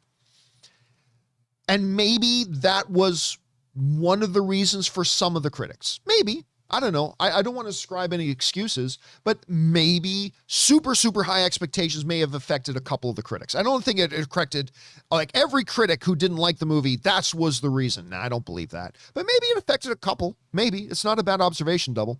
All right. Double B Studios also writes, thanks, John, for all the viewer participation. By far, you're first on my YouTube watch list. Oh, thanks so much, man. And listen, I love the interaction part of our show. I really do. Thank you so much for that, Double B Studio. Jay Bling writes, Eternals is far superior to Thor: The Dark World. I agree. I think it's definitely a better movie than Thor: The Dark World. I think Thor: The Dark World is either the second worst MCU movie or worst MCU. Probably second worst. I think I got to put Iron Man 2 as my worst. But I agree. I personally think Dune is better than, or Dune, that Eternals is better than Thor: The Dark World. All right. Northern Sticks writes, it would really good to see you do a Dune spoiler discussion, John. Too late. I'll only do a spoiler discussion if I can do it like that first week of release. So it's too late for me to do a Dune spoiler discussion, unfortunately. But thanks for asking, man. I appreciate that. Double B Studios writes, I would install that electric plug for you for free. Trade you for that Harry Cavill cutout. No. Henry ain't going nowhere. Okay, I see the way you're looking at me, dude. That look of betrayal. Don't worry about it. I ain't giving you away. Okay, you get to stay here. You hurt Henry's feelings, man. Don't do that. Henry stays. Henry absolutely stays. Okay, where are we at next? We are at Dan's Productions writes, Ariana Grande is also an actress. She's been on Broadway. Yeah, some other people were pointing that out. I never knew she had done Broadway. See, I don't know much about Ariana Grande. You know, I've just realized I've been saying all show Adriana Grande. That shows you how much I don't give a shit, right? Ariana Grande. There you go. But the girl can sing, man. That girl can belt. All right. Galliette Productions writes, I'm sick of the Spidey talk. Just wait for the movie. That's one of the most idiotic things. Anyway, by the way, I did a couple of shows with Rob. Hope you're doing well, John. Big fan. Listen, that's like saying, I'm sick of hearing about the Super Bowl. Just wait till the Super Bowl happens. Come on, man. You can't be that naive. You can't be that naive. Spider-Man is the biggest movie coming on the immediate horizon. We are movie fans. That's the biggest movie coming on the immediate horizon. I'm not saying there's not going to be bigger ones in late 2022 or 2023, but I'm saying for now, that's it. It's the Super Bowl. You think you can tune into any sports show anywhere within 2 weeks of the Super Bowl and not have the lead story be Super Bowl? Oh, this is a collection of movie fans? Don't talk about the biggest movie coming. Just wait till the movie comes out. What are we doing here? What are we doing here as a collection of movie fans if we're not going to talk about the single biggest movie on the horizon coming that's now within a stone's throw away? It's getting close. Yeah, but don't talk about that. What should we talk about? Talk about fish. Fish are wonderful creatures, and they're pretty, and they're beautiful. Talk about fish. I'm just grinding your gears, man. I'm giving you a hard time. I'm just giving you a hard time. But yes, of course we're going to talk about the biggest movie coming. Obviously we are, dude. Obviously we are. All right. Next we got Anthony Cole who writes, critics did not hate Eternals. They hated that Chloe Zhao lowered herself to directing it. I don't think so. Critics love MCU movies, man. Critics love comic book movies. A lot of the critics do. Critics do not look at Chloe Zhao and think she lowered herself. I don't know one critic anywhere, and I'm sure there is because there's hundreds and hundreds and hundreds of film critics. I'm sure there is. I'm just saying, I know a hell of a lot of film critics. I don't know one film critic who goes, I hate that Chloe Zhao lowered herself to doing an MCU movie. Do I need to remind you? Do I need to remind you? Hold a second here. Let's just do this. This is going to remind you one little time here. The last big comic book movie that came out Shang-Chi and the Legend of the Ten Rings with a magic dragon that flies out of the water. And yeah, yay. Look at the critics thought of it. The critics, freaking 92%. 92%. Tell me again that the only reason critics didn't like Shang-Chi, and by the way, only half of them didn't like it, but the reason the critics who didn't like it was because they hated that Chloe Zhao lowered herself to do a comic book movie. Really, the same critics who gave Shang-Chi a 92% are mad that Chloe Zhao did a comic book movie. That makes no sense. That makes no sense. Think about that. All right, anyway, that's just me. All right, thanks for sending in your thoughts, though, Anthony. Again, I hope you know we're just having fun here, right? If you write in a comment, I'm going to grind your gears a little bit, right? But no personal attack is being intended here. We're just having some fun. All right. Double B Studios writes, I'm going to go into Eternals with an open mind. I got 14 tickets for friends and family at Dolby AMC Phoenix. Nice. Excited as hell. DC, Marvel, unite. And that's the right attitude, man. I am.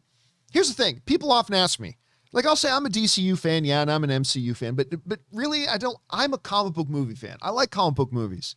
I don't care which corporate label's on them. Just give me a good movie, man. That's all we care about. I hope you have a good time, man. I really do. Alex Movies Corner sends in a super chat badge to be supportive. Thank you, man. Ral Ranjan writes, hey, John, I watched Eternals today and I loved it. I was scared with all the critic reviews, but to my surprise, I enjoyed the mythos and the story type. Again, it was only like half the critics that didn't like it. I mean, a lot of them still did. All right. Joel Rolston, but was it concerning seeing this is look, forget however this looks like it's being painted. The reality is that Eternals is the lowest critically rated, not comic book movie, but MCU movie ever. It's the lowest out of all 26 something projects. It is the absolute lowest critically rated one yet. It's still a lot higher than a lot of other comic book movies, but it is what it is. I mean, so yeah, I could understand that maybe making you a little bit nervous going in to watch it. All right. Let's see here. That was Raul. Joel Rolston writes, John, do you think Eternals would have fared better with critics if the tonality had been used with vignettes like the Coens and Wes Andersons have done? Again, asking a question, leave that for another part of the show. We're just taking your comments. But basically, no, I think you're looking for a formula to answer the issue, and I don't think formula is ever the cause of things. Anyway, that's just me. Shuvo Raman writes, wish they had Dolby Cinema in Canada. IMAX is Canadian, thankfully. Weirdly excited for Eternals. Listen, and Eternals looks great on IMAX. Ann and I just went to go watch it in IMAX. Had a great time watching it on that. Enjoy yourself. But yeah, I wish you guys had Prime there too. All right, Double B Studios writes, I haven't watched Superman or Batman versus Superman, so my top Superman movie is Superman 3 with Richard Pryor. Oh, man. A movie in which Superman fights a computer that restrains him by wrapping him up in computer wires. Bet you didn't know that. Superman, the Christopher Reeve Superman, who could fly at such speeds around the earth that he reversed the rotation of the earth to turn back time to save the life of Lois Lane, he can't break computer wires. Didn't know that till Superman 3 showed us that. All right, next up, Enrique Caresis writes, can't wait to see a commercial of AMC at AMC. Dude, don't even get me started. Did you guys see the thing I did yesterday on that? You know what I'm going to do? Just I've had a lot of people write in and comment about it. I'm going to go back to yesterday's show, and I'm going to segment out that discussion we had about AMC showing AMC commercials while you're sitting in an AMC theater. I think I'm going to segment that out and put it up online. Thanks for that, Enrique. Anthony Cole writes, I worded my comment badly thinking back on it, but I read 30 reviews that said that Zhao lowered herself or should go back to directing worthy movies. I've read a hell of a lot of reviews, Anthony. I've never seen, I mean, maybe, again, I'm sure in the hundreds and hundreds and hundreds, you're going to find maybe one or two people that have that opinion. I'm sure you're going to find one or two people that think the earth is flat, but no. All right. Patrick Tyler writes, and this will end it off, guys. We're going to end things off here. I'm going to turn off the super chat feature so we can get on to our questions that you guys have sent in. But we're going to end things off here with Patrick Tyler, who writes, Eternals was good, and yes, it felt like an MCU movie. I'm glad it felt like an MCU movie to you. I'm glad you did. To me, it did not. And I'm not saying that's a bad thing, but it really didn't feel like an MCU movie to me. The post-credit scenes felt very MCU to me. Like, not just because they're post-credit scenes, but I mean, the nature of both the post-credit scenes felt very, very, very in line with Marvel DNA. But I didn't find the rest of the movie to feel that way at all. But then again, that's just me. Oh, sorry. And then Colby also said, I missed Colby there. Colby wrote, loved Eternals. I'm seeing it again tomorrow night. Awesome, man. I hope you have a good time watching it for your second time. I've personally enjoyed it a little bit more each time that I've seen it. So there's that. All right, guys. Thanks for sending all those comments. And by the way, guys, please do continue to let me know. Either email me at john@thejohncampeashow.com or leave a comment in the video. Let me know if you like us having this segment where we take your comments on the topics we've been talking about. I'm personally really enjoying them, but you guys let me know. If you're not liking it, we'll stop it. If you like it, we'll keep going. All right. With that all down to go now, guys, let's go on over and start taking your questions. By the way, For Hayden sends in a super chat badge just to be supportive. Thank you, For Hayden. All right, let's get on over and start taking the questions you guys have been sending in ever since yesterday. We're going to start things off here with Dune, where's my car? Dude, best username I've heard today. Best username I've heard today. That's awesome. Okay. Dune, where's my car? Writes, what's up, John? I just wanted to tell you how much I enjoy your show, man. Thank you, dude. You make me look at movies in a different light, and because of you, my love for movies have grown. Thanks for all that you do and bring on the filthy. Dude, that's so kind of you. Part 2, I came across your show earlier this year while you were doing a spoiler discussion for my favorite show, WandaVision. That was fun. And I've been a fan ever since. But John, I really think people should wait to see Eternals before saying it's a bad movie. Thoughts? Listen, I'll go one step further than that, Dune, where's my car? People should see a movie before saying it's good or bad. You can say a movie looks good. You can say a movie looks bad before you see it. But nobody should pronounce that a movie is good or that movie sucks if you haven't seen it. If you haven't seen it, you have no right to say it's great or it's terrible, that it's good or it's bad. You can say it looks bad to me. You can say I've heard it's good. That's all cool.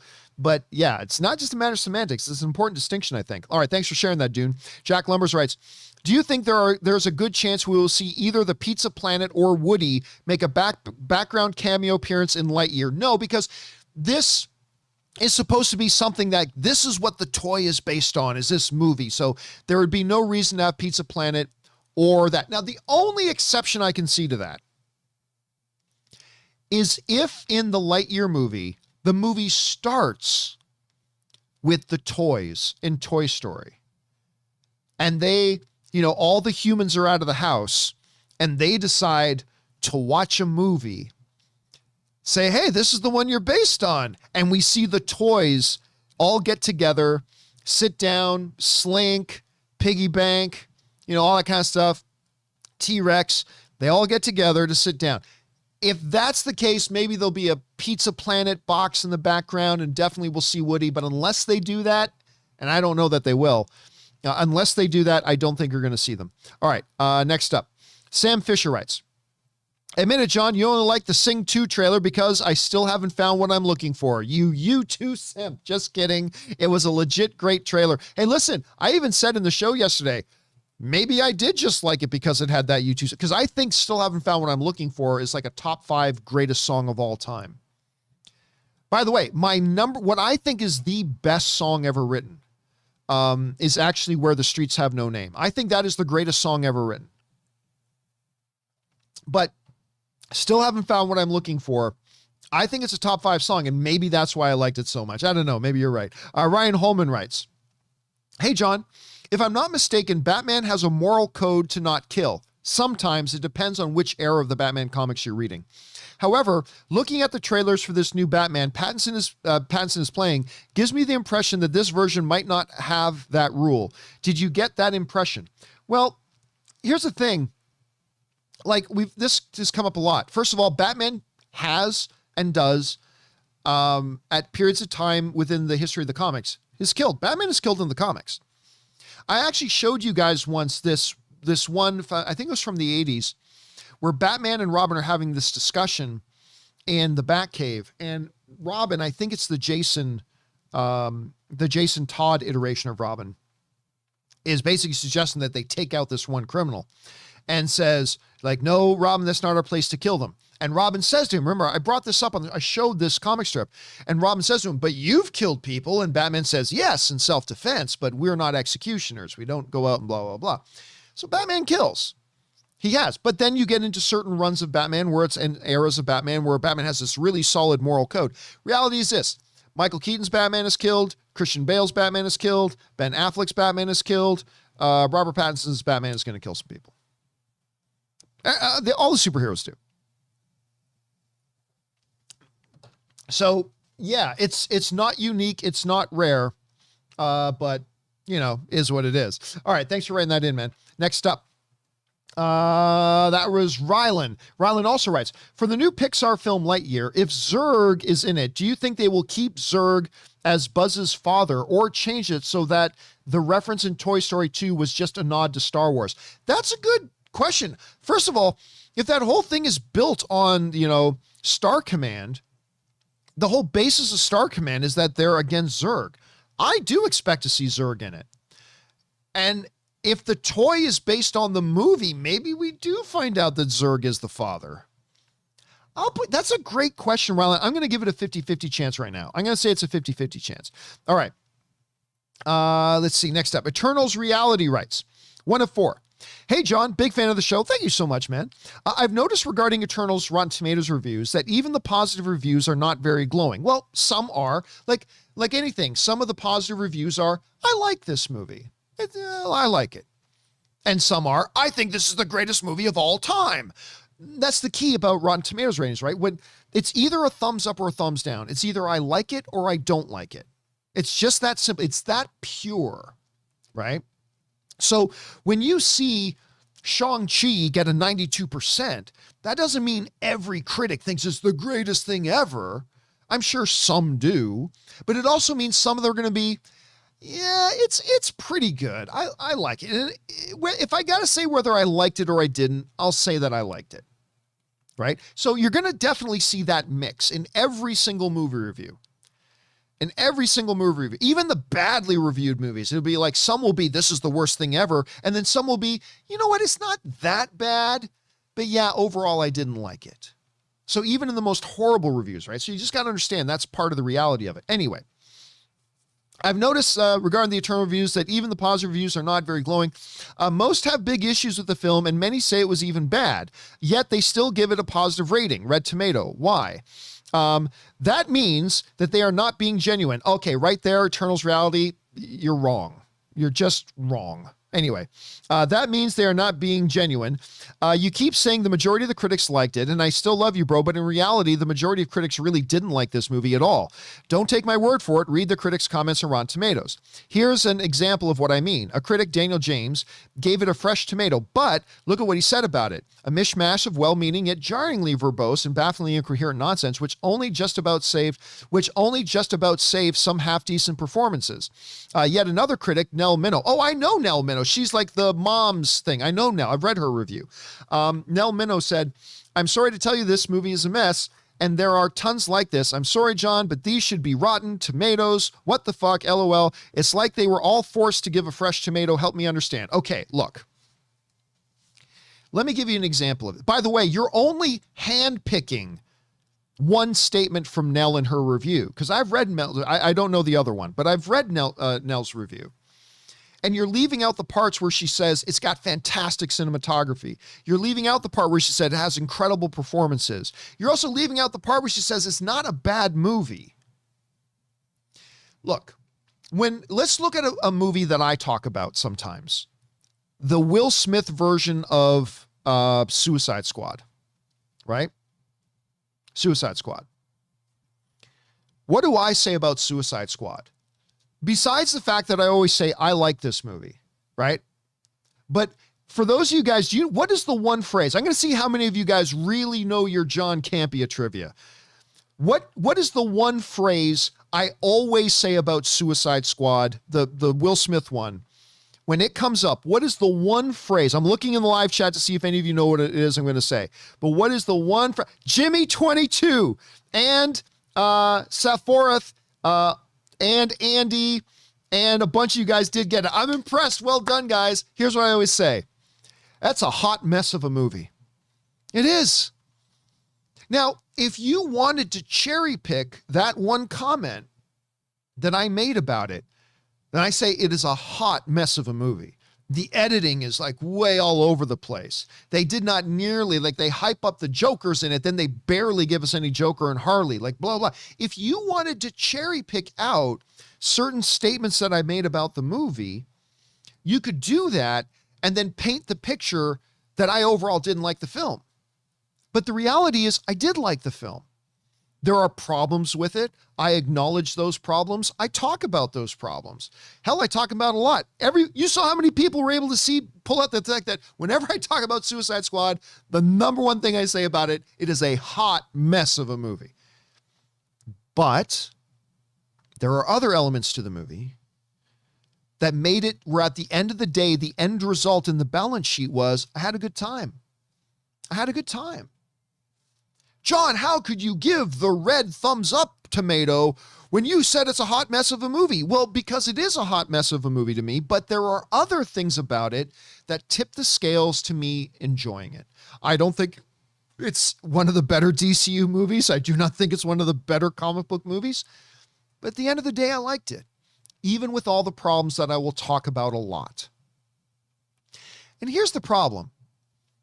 We live in a 10-10-10-0-0-0 world where everybody wants to rate everything as the best thing ever or the worst thing ever. There's no such thing as nuance anymore. Like, I remember there was actually a comment in my first out of the theater reaction to Eternals where somebody literally said, he didn't say he liked it as much as Shang-Chi. He hated it. He must have hated it. And that's kind of a reflection today. There's no such thing as nuance. Like, people want you to say, this is the best thing ever. Everything's perfect. Oh my God, it's glory upon glory. And if you don't, that means you hated it. Let alone critics who will come out and say, okay, look, I like this movie, but it's a hot mess. And it does this wrong, and it does this wrong, and it does this wrong. Yeah, that's what critics are supposed to do. It's not how fans talk about things. If they don't dislike a movie, all they'll say is the shit about it. If they like a movie, all they'll say is why it's the best thing ever. But that's not what critics do. They will break it down. And yeah, you're going to find a lot of negative reviews about Eternals that will say some very positive things. And you're going to find positive reviews about Eternals that'll say some very negative things. But that's the nature of the game, man. That's the nature of the game. So yeah, is what it is. All right. Thanks for writing in your thoughts though, dude. I appreciate it. All right. Next up, we've got, that's the wrong one. We've got anonymous viewer who writes, where are we at? Hey, John, super excited for this season of Stranger Things. I'm looking forward to it too as well. I know filming took about 300 days, but now it has been filmed, but they have yet to reveal a release date. Do you know why it's taking so long to reveal the release date? Who cares? It doesn't matter. Netflix will often, with a lot of their shows, they'll get close to when the show's coming out, and then they'll announce a release date, often within 2 months of when it's coming out. It's not uncommon for Netflix to do, so I wouldn't worry about it. I wouldn't read anything into it. It is what it is. All right. Next up, thanks for writing that in, Anonymous. Alan Gonzalez writes, hey, John, hope you're doing well. I'm doing great, thank you. I was wondering how studios send movies to all theaters. Also, do they still use the film or like a digital form of it? I'm guessing they probably send it far in advance to do subs and translations, right? Do you know? Well, first of all, movie theaters do not put in the subtitles, and movie theaters do not put in any of that kind of stuff or the dubs or anything. The theater, that's done before it comes to the theater. In olden days, you actually had to get a big physical reels of all the movies, put them on trucks, ship them out across the country. It was a very expensive process. It was a very expensive and long, prolonged process to get that done. Then they started shipping hard drives. I remember there was an era when they started actually now, instead of shipping all these big film canisters, they shipped a hard drive that held the movie on it. Today, it's basically now just transferred over online. And they're huge files, like they're massive. But now the theaters themselves can download that content through secure servers. And that's not how every theater works, but I believe that's how the majority of the theaters work today. Not that I work in the theater part anymore. It's been a number of years since I worked at AMC, but that was the way they were starting to do things. So that's the way I kind of think they're kind of doing it. All right. BK Dan writes, John, after seeing Eternals, my predictions for opening weekend US is 79 million. That looks very possible now. And a total of 825 million worldwide. That might be high. I don't see it making 825 million. I hope you're right, but I don't see it getting that. I feel from seeing it that is where it will land. Still have hope for No Way Home to be the first Marvel since COVID to break $1 billion. I think it's got a shot. Spider-Man No Way Home definitely has a shot, I think, to make $1 billion. We'll have to wait and see. All right, thanks for that, BK. Phil writes in 1 of 2. In response to an earlier super chat on Thursday, November the 4th show, that's yesterday's show, regarding Daniel Day Kim's appearance on Star Trek Voyager was called Blink of an Eye. That's right, somebody mentioned that. I'm like, I saw all of Star Trek Voyager, and I do not remember Daniel Day Kim being in it. It was called Blink of an Eye, where he plays a character whose planet's pace in time moves faster than Voyager's time. One of my favorite episodes from that series. Can't wait for Eternals and your forthcoming discussion regarding Eternals. Well, first of all, Phil, thank you so much for the courtesy of giving us that information, man. I appreciate that. And secondly, yes, I am also very, very excited about our Eternals open spoiler discussion on Sunday. I think it's going to be a lot of fun. Like I said, because I think a lot of people are going to have a lot of different opinions on it, and I'm very, very excited about it. Thanks for sending that in, Phil. All right, next up, we've got Ben Rayner, and Ben Rayner writes, Hey, John, November 22nd is right around the corner. You know what's special about that date? 30 years ago on November 22nd, Beauty and the Beast came out. Speaking of Beauty and the Beast, the first animated movie to be nominated for Best Picture. This is my favorite animated movie, my number 3 all time. I love this movie so much. What are your thoughts on this masterpiece? Perfect blend of 2D and CGI to this day for animation. Thanks for your shows. Bring on the filthy. All right. Thanks a lot for that, Ben. Listen, I honestly could sit here and talk about the original animated Beauty and the Beast all day. And it's often brought up, and it should be brought up. You're right, Ben. It is the first animated film in history to get nominated for Best Picture at the Academy Awards. There have been a few, and there have only been a few since. I believe Up was nominated. Help me out in the live chat, guys, which ones I'm missing. Up was nominated for Best Picture at the Academy Awards. Toy Story 3 was nominated for Best Picture at the Academy Awards. And there was one other.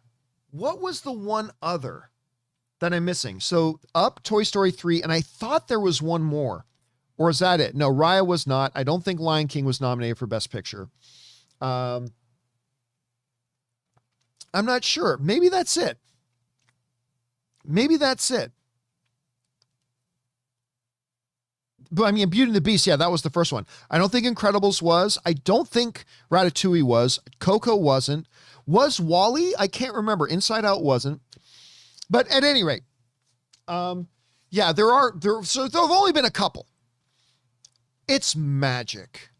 And it holds up to this day. It is a fantastic, fantastic movie. I love it. My number 1 all-time favorite animated film is still Lion King, but Beauty and the Beast ranks right up there. So hold on a second. I just gotta, hold on a second. There, hold on a second. I just had to write something in there. Got a couple of guys acting like 4-year-olds in the live chat. At any rate, let's move on here. Next up, we are at Jordan, who writes, 1 of 2. Hi, John. Did you hear of the death on the set of Indiana Jones 5? Yeah, we talked about that a little bit earlier. Nick Kupak, who as a crew member has died. I'm sure this will sound like BS, but my partner works with his partner, so we heard about it in person. It's so sad. However, I wouldn't buy into the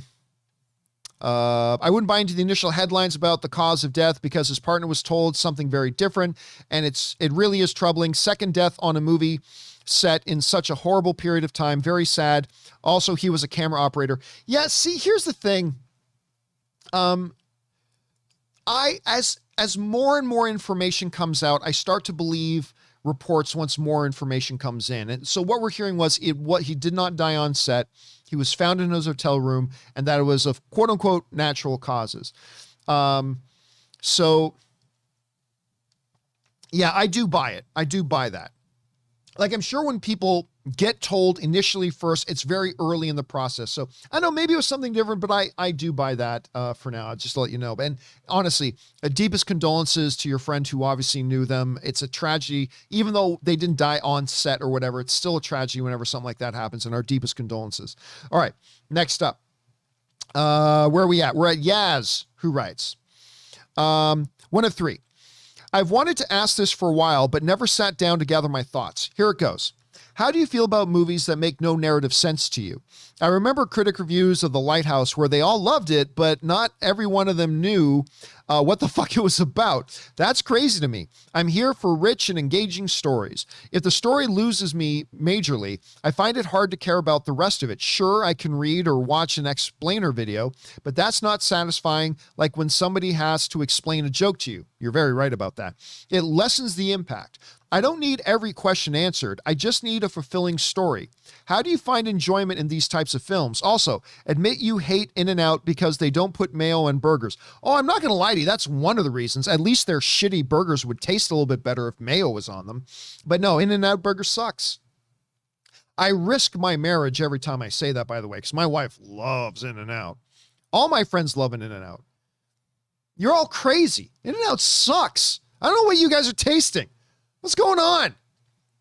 It's terrible. My wife loves it. I shouldn't say it too loud because she'll come in here and start yelling at me. Okay, so where are we at here? Oh yeah, look, you just gave a great example. The Lighthouse. Because I'm one of those guys who came out of Lighthouse going, I really liked it. I have no idea what the fuck was going on though. How does that happen? Remember, we were just talking a little bit ago. So there are multiple things that go into making your experience at a movie. All right. Making your experience in a movie. It's not just one thing. There's no one issue. There's multiple things that go into helping shape your overall experience with the movie. And like Lighthouse is a great example because for me, I was so engaged with the cinematography and with the chemistry between Willem Dafoe and Robert Pattinson and their performances. And just as they're sitting at night at a table and telling stories back and forth and blah, blah. I was so engrossed in it. I was so engaged. I was like hanging on every word and I was just having a real good time. But what the fuck was that movie about? Hey, listen, I'm pretty smart. I ain't the smartest guy in the room, but I'm pretty smart when it comes to understanding the underlying context of what a filmmaker is trying to say in their prose. I get it. But that one to me was like, what the fuck did I just watch? What the hell was that? I'm with you. I'm totally with you. I do not, but see, that's the thing again. While one major thing was terrible about it, there was a lot of other stuff in it that you would really get engaged in. But it all depends what you as an individual, which elements are important to you, right? So you can have a movie where the action's terrible, but you still really enjoyed it. You can have a movie where there's some awful performances, but you can still really enjoy it.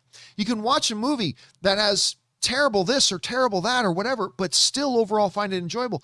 And I think that was the case with Lighthouse. Brilliant performances, all this kind of stuff. I was enriched by watching it, but I had no idea what the hell was going on. Especially by the end of that movie with the half fish. I'm like, okay, I've checked out. I had no idea what's going on. I understand that it's based on the myth. I get it, but But yeah, there's that. That's a good one. That's an excellent example to bring up. Yes, it really is. All right. Got time for just a couple more here, guys. Jordan writes, the initial headlines about cause of death because of his partner was told something very different, and it's really troubling. Second death on a movie. Oh, sorry, we already read that part. Sorry about that, Jordan. All right, Bob Z, one of two. I also did the Antlers / Last Night in Soho double feature. Good on you, man. Antlers was good, but a bit too serious and had great ideas that weren't fleshed out enough. The monster was great. Last Night in Soho was really good, but in my opinion, got a little wonky towards the end. Look, I'm about to do a double feature of Antlers and Last Night in Soho, so I can't speak to it, but Bob Z, you're not the first person to tell me that the ending of the film gets really crazy. Some people are loving it. Some people are a little iffy on it, but I have been hearing from a lot of people that the ending of Last Night in Soho is totally nuts, and I'm very, very excited about checking it out. All right, thanks for sharing that, man. Bob Z also writes, Anya Taylor-Joy was great as always, but Thomasin McKenzie's performance was incredible. I loved her in this even more than in Jojo Rabbit. She's on pace to be a big star. I've been hearing that from a lot of people, that Mackenzie in this thing is great. Now, obviously, caught my attention that she was in it because I loved her in Jojo Rabbit.